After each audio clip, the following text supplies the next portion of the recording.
with this. Dear DPWH, welcome to the show. What the fuck?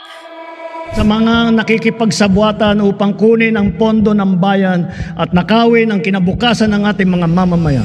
Mahiya naman kayo sa inyong kapwa Pilipino. Much has been said and discovered nitong mga nakaraang linggo tungkol sa maanumalyang mga flood control projects na yan. And we have every right para magalit.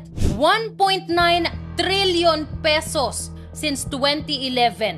1 trillion dito, more than half, ginastos sa nakalipas na 3 taon lang para sa DPWH Flood Management Programmed Appropriations o yung official line item sa General Appropriations Act o GAA para pondohan ang mga proyekto, specifically para makontrol ang pagbaha o maiwasan ito. But we are all witnesses to how quick and how bad flooding happens tuwing panahon ng tag-ulan. Bumalik na ako, hindi na ako nakapasok sa trabaho. Kahit umikot ako sa may Gadsalian, wala pa rin hanggang liig. Ang second floor, lublob na. Hanggang liig na nila daw. Lampas tao ang tubig. Kasi simple naman si bakwet ng mga tao.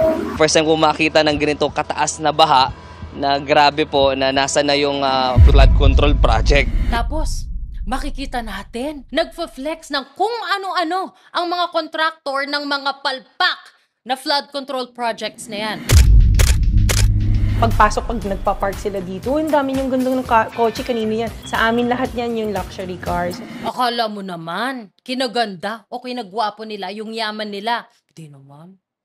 Tapos, malalaman natin na yung mga taong in charge sa paggawa ng budget ng bansa, taon-taon, mga contractor din, na nagbigay sa sarili nila ng mga project at kumita ng milyon-milyon, bilyon-bilyon. Tapos maraming palpak o non-existent nga.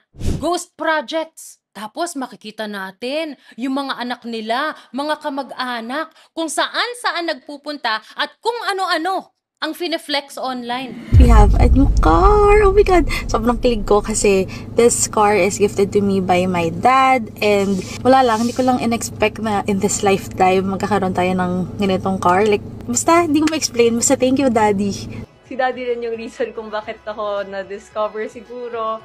Kasi, nung ginawa ko yung house tour video, doon na nag-grow yung channel ko. And that's when I went home nung July. Galing kaming Lululemon. Magkano tayo?